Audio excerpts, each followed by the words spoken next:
Welcome to the Brain Gain Youngstown Leadership Series podcast. Each week, we'll learn from leaders who are driving change and making an impact. Now here's your host, the CEO of the Youngstown Publishing Company, Jeff Leo Herrmann. On this episode of the podcast, I have the extra special pleasure of introducing you to Michael Geoghegan, the president of Eastern Gateway Community College. These guys are on a roll. Eastern Gateway just posted record enrollment numbers, and we get great insight into their strategic planning process and their great plans for the future of their campuses, both physically and online, and the impact they're making with their certification programs. A really unique take on the future of education. So without further ado, here is our conversation with Michael Geoghegan. So Mike, thank you so much for joining us today on the Brain Gain Youngstown podcast. We're thrilled to have you here. Thank you for having me. I'm glad to be here. Everyone wants to know, who's Mike Geoghegan? I mean, Eastern Gateway Community College just announced record enrollment numbers, more than 41,000 students, second largest in the state. And so we want to know who's behind it. So tell us about yourself. Well, so I've been at Eastern Gateway Community College for a little bit over 3 years. I became the interim president in January and the permanent president in July. But I came up from Cincinnati. So I grew up in Cincinnati. I spent some time in Florida as the CFO of Broward County down there. And I've had a long career in public service in Ohio, starting off with the state auditor of Ohio. I was the CFO of the Cincinnati Public Schools, CFO of Cincinnati State Technical and Community College. So I've been in a lot of different career settings and a lot of different organizations, and have some battle scars from all that. Right. But it's really helped me in the sense of prepared me for this position to lead Eastern Gateway to its next level of greatness. And so I'm humbled and proud to serve as the president. That's great. I'm a little afraid because every conversation I've ever had with a CFO, what's the bottom line? Right. But that, that's interesting. But that's a great perspective to bring to the table. It really is. Especially given the importance of metrics. Yeah, that's an old saying, and you see it on some commercials. Or, if you don't know your numbers, you don't know your business. So, I think it's that background is extremely helpful. I mean, we're all about creating educational opportunities for students here in our 4-county service district, in our Youngstown campus, Steubenville campus. But we also have to be mindful. We have to be financially sustainable. We have to be able to, to grow and accommodate and to, make those opportunities happen for our students. Right. So prior to your life as a CFO, a long career as in financials and being financially driven, what did you want to do as a child? Like, what did you aspire to do when you were growing up? Well, I'm one of 6. I have 5 male siblings. So wow. My mother had 6 boys, 12 years of difference between the oldest and the youngest. I'm the second oldest. And we all had different sort of interests growing up. I mean, we all, as children played and had a great neighborhood that we grew up in. But I was much more oriented towards sports than my brothers were. And so I was either playing baseball, basketball, or football as the seasons turned. Right. And, I thought about, pursuing certainly baseball. My father wanted me to pursue that. And then I actually got into golf on my own and thought that that could be an area for me. I won the high school regional championship. I was up at Ohio State playing in the statewide championship. And I thought, if I win that, that's where I'm going. I'm going to Ohio State on a golf scholarship. But I didn't do that well during the tournament. So do you golf to this day? I do, but not as often, obviously. Do you still play baseball? No. What position did you play in baseball? Well, I started as a catcher. Right. And I was always big for my age. And so my father had a knothole team that my older brother played on, as he was 2 years older than me. It was really third graders. Back then, first graders didn't play. Right. So I was there kind of as the bat boy. But the catcher got hurt, believe it or not. And So they just put me right in there, and it just seemed very natural. Right, behind the dish, right? Yeah. Directing traffic, calling the game. Yeah, taking the hits when they were coming in when they wouldn't slide. Right. Well, those are kind of the breaks of being a catcher. That's right. Probably the most important role on the team. It's great. It's great. And then you develop this rapport with the umpire. It's either good or bad, but if you had the same umpires, and so.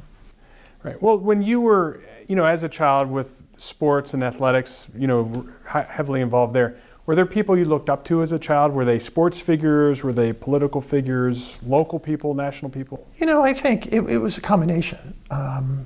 When my uncle was an attorney in town, my father's brother, my mother had 4 sisters, and her brother-in-laws were all business people, and so I looked up to what they were doing. And but my uncle was he got involved in politics when John F. Kennedy was running for president, and I was just a young kid, and I remember doing literature distribution for that campaign in Hamilton County. And that was my first introduction to politics, I guess, but all the sort of animosity that I met as you tried to put literature on people's doorknobs and so forth. So right. So that was a good experience, and that sort of gave me a little taste of politics, and I ended up going to Georgetown University. I worked on Capitol Hill, and I really thought I was going to be a lawyer. That was really my career path. My brother's a lawyer, and my uncle's a lawyer. He's a lawyer in Washington, D.C. Actually went to work in the Kennedy administration. He worked for the Attorney General, Robert Kennedy. And so I thought that that would be a path that I would follow, but it didn't work out that way. And, I got into business, got into the master's, got an MBA from University of Cincinnati, moved back to home, and that's where I started my career. Right. So do you have, I see a copy of Good to Great on your desk. Is that what I see? Yeah. So are you a Jim Collins fan? I am. I think that was the first book that really got me interested in organizational leadership. Mm-hmm. I was an auditor, and, you're sort of working, auditing other organizations, but, that was, and those principles still hold true today. Right. That level 5 leadership, humble but strong-willed, and how to use technology, dealing just with the situation as it is, and not trying to cover it up or try to hide problems as they are, bring them to the surface and deal with them. Right. I've noticed that a lot of the companies, and he's been writing books for decades now. Yes. That a lot of his case studies mostly have held true. Yeah. Right. And even for the organization at the time, with the leadership at the time, still examples we can look back to. That's right. A great example, and there's Kroger's. Right. And how they're continuing to evolve and reinvent themselves, and they're always innovating and doing things. So it's a great company, great organization. Talk about an organization that has played an active role through this pandemic. Oh. Or as far as supplying those in need, and grocery, it's an essential function, and there were lots of accommodations had to be made for contactless work and things of that nature. So plus, I think it's been a great place for people to go to. Yeah. Just to get out of the house and go and, hey, there's other people around and doing things. It's really served a lot of purposes, I think, during the pandemic. That's true. Yeah, almost like a social meeting spot to some extent. Awkward when you see someone and you're, so are you is that who I think it bumper? Is? Last night I was at a store and I hollered, hey, Tom, and it wasn't Tom. But he was bald guy, mask. And I swore it was this guy named Tom, and it wasn't Tom. So, was there anyone, has your leadership style and philosophy evolved over time, or is there a certain method you use in your leadership style? You mentioned. I'm a big follower of Stephen Covey and the 7 principles. And there's 2 that really stand out for me. One is begin with the end in mind. Right. So what you want to do, and then figure out how to get there, but make sure that you're all continually focused on that end goal. Mm-hmm. Then the other one is to be proactive. Mm-hmm. And so that's how I practice. That's how I live my leadership. I try to be, as the CEO or the president, you're really kind of by yourself in a way, because people say, you're the number one person, so it's hard to confer with a lot of your other senior leadership team on, to discuss certain things. But I've got a great team, and that's another sort of principle in the Good to Great book is, make sure you got the right people on board. Right. They call it right people on the bus, but right. And get the wrong people off the bus. Correct. As far as proactivity, how do you encourage proactivity? So often people are afraid to make mistakes. We often learn from our mistakes. But do you sense that they're proactive, or do you have a test to give them? They're all leaders in their own right. Mm-hmm. The cabinet, they're all leaders in their own right. They could all step up into this position, and that's how it should be. Mm-hmm. We want strong leaders for the organization. I want them. I'm not afraid of strong leaders, and I encourage them to come forward with issues, and rather than trying to keep them to themselves or talk to other people about them, let's get them out there and let's deal with them and move on. Right. If you can talk about it, you can fix it. Yeah. That's what you hear quite often. Yeah. And we just completed our 2025 strategic plan, and we used an organization that's consulted around the world with private corporations, universities, huge not-for-profit foundations. It's called the Balanced Scorecard Institute, mm-hmm. and they've got a consultant group. So we adopted that principle that, we have sort of 4 pillars, which is, that we're going to be learner-centric, that we're going to be program-centric, strategic partnering. And, our perspectives are looking at those 4 pillars through the perspectives of financial sustainability, our stakeholders, our learners, our students, how we do our processes, and then how we do our organizational capacity building. Mm-hmm. So we developed 12 objectives out of that strategic planning, and we created a strategy map. So you start sort of at the bottom and get to the top, and the top is career preparedness. What we want to be the best at preparing our students for careers.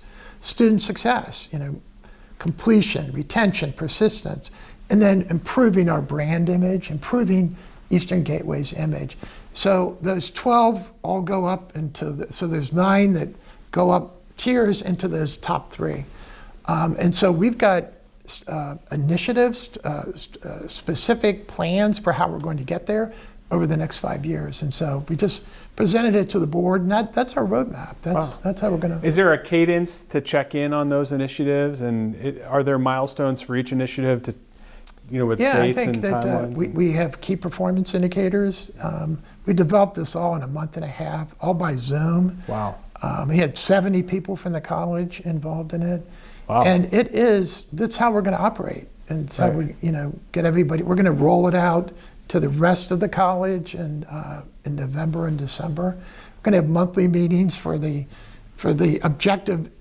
We have objective team owners. Like, I'm a team owner for financial resources. Mm-hmm. How do we increase financial resources? So all the objectives have either increase or improve in front of their name. Oh, so great. It's increase financial resources, increase efficiency and effectiveness. So it's all very positive. It's all oriented towards improvement, and, getting better, and so forth. So we're going to, the monthly objective team owners for those 12, they're going to meet monthly. And then quarterly we'll come together as we have a strategic management planning team of 14. Okay, now, and the good news about a strategy, it's a governing strategy, so it's a filtering process. There are probably things that you would like to do, but you knocked off the plan, right? Things you're choosing to not do. Right. Were there things that surprised you going through this process? Like, boy, we'd love to, or we'd like to, but it's not sustainable to do them. Yeah, I think as the objectives are sort of end states where we want to be. Mm-hmm. So I think there was a lot of consensus of everyone that was on that planning team is to get to. Now, how we're going to do that is through there were specific projects. And so that's where we had 45 different initiatives, but we boiled them down into 12 plans, 12 projects. Right.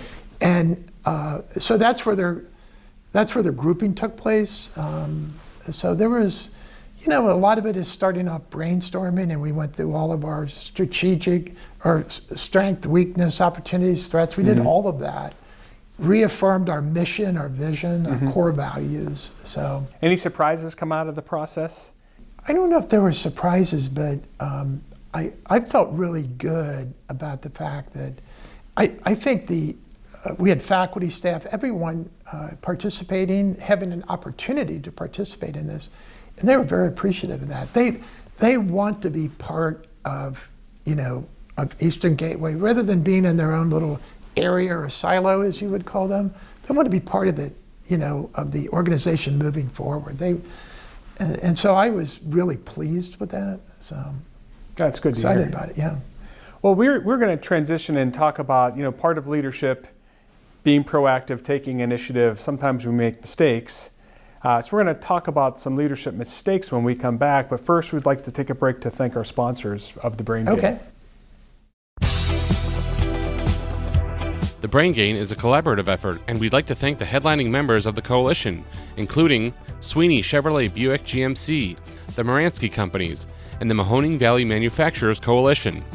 Also included are Farmers Bank Group, Youngstown State University, Eastern Gateway Community College, the DeBartolo Corporation, Cortland Bank, MS Consultants, and 898 Marketing.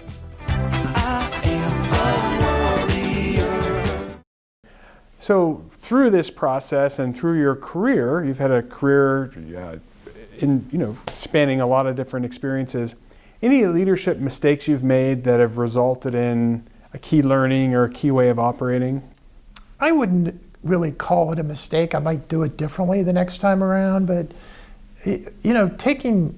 when you move to different environments, so I've been in 5 or 6 different significant leadership or important roles in different organizations, is when you come in really trying to understand and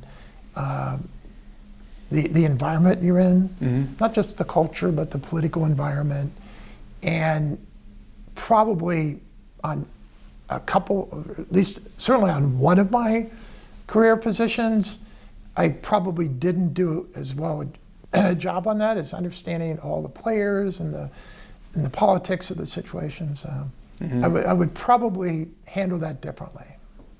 Right, that's an investment in time, and yes. So often it's so clear what has to be done, but organizations move at different speeds, people are on different pages. A lot of stakeholders. Right. Yeah.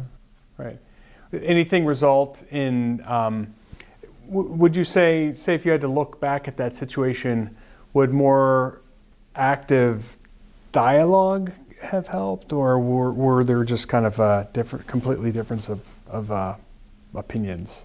I don't know if it was differences of opinions. I think communication is always the key, and probably not at least reading the messages that were being communicated. I was reading them one way, and maybe they were being meant another way. Right. So certainly I picked up on that. Right. Well, and that's a great thing about a leadership team, right? Is there's a feedback loop, and and if you have a diverse leadership team, diverse perspectives, and perhaps sometimes you can be helped. Hey, by the way, here's something else to consider, right? So that encouraging that type of feedback loop is, and just being proactive a lot of times, and wanting to get things done. Maybe not everybody's on the same pace that you're on, wanting to get those done. And so you get out there a little bit too far ahead, and you're not sure you've got all the support that's there to do it. So I've learned from that. Right. Well, in sports, right, and that's your training growing up. It's athletics, it's performance, it's being competitive, and the bias for action or the sense of urgency. That's a key element you look for in people in business, and sometimes people don't have the same sense of urgency. That's right. And honestly, you try to, even my kids, I wish my son had a sense of urgency sometimes or something. So, and I think it's something you can coach on, but it's hard to if it's not in the DNA. I think coaching, that's a good, you brought that up. And I think there could be more coaching in all of our organizations, professional mentors, coaches coming in to help leaders. Sometimes it can feel sort of lonely, at the top. And so I think that's always a good outlet to have. Right. Somebody that you can consult with. Right. Absolutely. Do you, so with your entry into the Mahoning Valley, you're here, this Eastern Gateway Community College is a significant educational institution. It's doing great things for the downtown area, specifically downtown Youngstown. What's your perspective on the Mahoning Valley? So that we have a long history of greatness, and we're an iconic market. There are also challenges. We're doing a lot to change the narrative. That's the purpose of the Brain Gain, is to support changing the narrative. So any perspectives you've observed or things you've observed as you've gotten more familiar with the Mahoning Valley, and anything you would want to see happen that's maybe not happening? I've just been really impressed with all the leaders here in Mahoning County. I'm now on the regional Youngstown Warren Regional Chamber Board, and that's been, really just got on it a month or two ago, but there are great people there that really are heavily invested in this area and want to bring it back. And that's not just the business people, but our political leaders, all of our state representatives and congressional, and even the senators are incredibly interested in this area and really want to bring it back. I mean, I think Lordstown sort of, everything kind of came, kind of crystallized there as to, when that unfortunate series of events took place and the plant closing and wanting to come back and,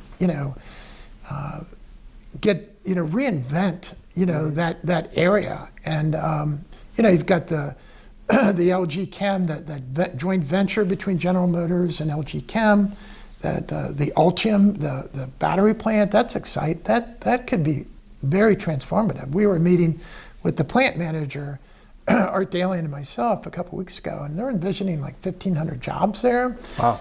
They would actually, they've got huge plans. They're going to 3 million square foot facility. So it's that's not going to supplant all the losses that took place there with that plant closing.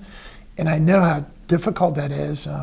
But you have the TJX distribution center, Lordstown Motors, and we want to be there as the training partner for those companies. Right. Right. And so we're ready to go in, whether it's they need HR training, whether they need, whether it's machining, welding, any of those additive manufacturing, all those areas, we want to be there as the training partner and help this area really succeed. And it's getting there. I mean, they're breaking ground, obviously, down there, and, getting the foundation for that plant ready, and it's exciting. Has the curriculum evolved? Because I know there's a lot of focus on career education, even adult education, certifications.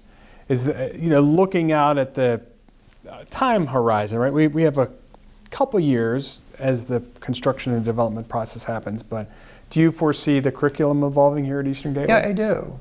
So one of the initiatives we're working on, and this gets back to our strategic plan as far as career preparedness and program offerings, is that we're going to look at our academic programs, all of our degree programs. And right now we've been referring to there's a concentration just in that particular area, whether it's business or IT, we call them focus areas. And so we're going to break those out as certificates and we're going to kind of front load those. So if you want to get an IT degree at Eastern Gateway, there would be a certificate that you could get first. Could be in cybersecurity. So it's shorter, it's 12 hours. It would be geared towards, the in-demand jobs in the area, so that you could take that, go, get employed, and then finish your career with the gen ed courses and get that degree and move on. So that's a big focus of ours, is whether it's, we call it badging, credentialing. Right. It's been out there for a while, but students today, the adult learners, 2 years. In reality, it takes 3 years to complete a 2-year degree, but they need to get some sort of a certification or credential and get out there and get employed. And that's where we're going to be oriented all of our programs going forward. Okay, so really it's modifying, instead of as everyone hears, a traditional 4-year degree where you plod through freshman, sophomore, you go to the successive levels. This is a more agile program focused on the outcome, right? So certification, the core parts of the program, so it would be front loaded. So if you're interested in cybersecurity, you could get an IT degree, but instead of, so after your first 12 hours, first 4 or 5 courses, you've got a certificate, you've got a badge that you can go out and become employed. Right. Is that where you see the future of education? I certainly think, I think it's, they talk about these stackable credentials. It's been around a long time. And I do. I think that people it's a lifelong learning process, but you have to become employed. You have to, you can't wait those 2, 3, 4, 5 years in order to get that degree. You need something that you can go out there and support yourself, support your family. And so I do think it's going to be bigger and bigger part of. So it's a flexible or more modular approach to encourage probably higher take rates. Right. Because a lot of people that are maybe changing careers or mid-career, they may not want to take those years off to reinvest, where this is almost a pretty quick return on the investment. Interesting. So beyond Good to Great, which I see over there, which is a great book, I agree. Any other leadership books that you've, favorites that you have, or things that have influenced you over time? As far as the books, I'm sort of I prefer nonfiction, and I sort of like financial history. I finished a book called Crashed by Adam Tooze, who's wrote a great book about World War I. It's a 750-page book about the 2008-2010 financial crisis. Yeah. And I'm drawn to that type of reading. Just my background, I guess. But. So any leadership quotes, so things that you look at on a consistent basis, mantras, anything that you... No, I don't know if there's any specific quotes that I sort of live by as far as organizational leadership. It's a lot of it is just experiences that I've accumulated over the years and what I think works, and getting to that end point, setting that vision. I think the vision is so important, and getting everyone to buy into that vision, and how we get there. I mean, we've created very, very innovative business model, and it's got a real economic impact to it. I mean, we're going to be bringing in this money from our online colleges coming right into the district. So it's helping the Youngstown campus. It's helping the Steubenville campus. If you look at the enrollment numbers that came out across the state for fall, everyone's down. I mean, in a way, if you took Eastern Gateway out of the community colleges enrollment, it's year over year, it's showing community college sector, the 23 is showing a 3.6% increase. But if you take Eastern Gateway out, it's an 8.5% decrease. Wow. So that online, the online component is really helping you reinvest in the markets physically in Youngstown. No question about it. What are your plans here? I know we're sitting in a newly refurbished building. The builders did an amazing job here. What are the plans for around this side of the street in Youngstown? Well, I think we want to keep investing in our labs, certainly in the healthcare area. I think that's going to be a big focus. We're going to be opening up a new radiation technology program, RadTech program, really at the Campbell School District, that Culture and Literacy Center there. So healthcare is going to be a major focus for us, as well as, IT. Right. And the other thing is I've had several meetings with President Trussell, and we want to get that relationship, closer between the Eastern Gateway and YSU. You know, we want to work as a team to meet the needs, not just the workforce needs, but the education needs of the Mahoning Valley. So that's a big thing. It's not just we're going to be here as an island. We want to be connected. You know, we've got the Chopin Career Center and then YSU. So we want to create a whole education complex here. That's fantastic. Any challenges? We want to end every conversation. Perhaps you want to issue a challenge to the markets. We've had a number of interesting challenges that our guests have offered. So anything you'd like our audience here to do to go out and take action?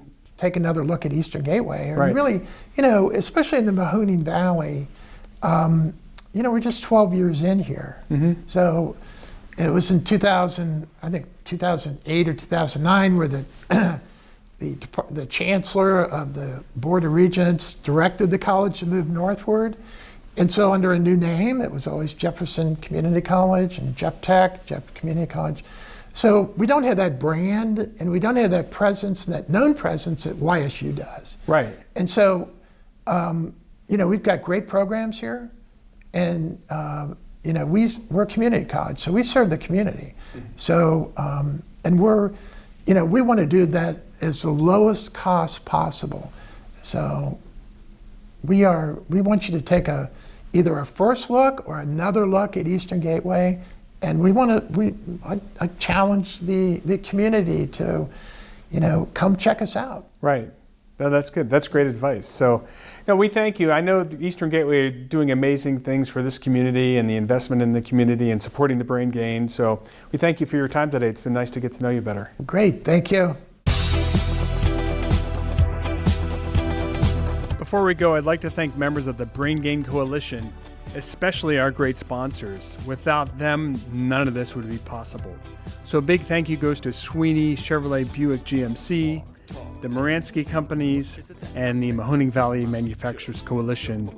Thanks so much for their support. And also, please follow, like, and subscribe to this series on your favorite podcast player. And if you have any questions, just go ahead and connect with me on LinkedIn, one of my favorite places. You can find me over there at Jeff Leo Herrmann, and send me a message. I will see you next time. I'm growing up in this life, and to the human that I need to be, I know that I am not alone. I'm brave, I got what it takes.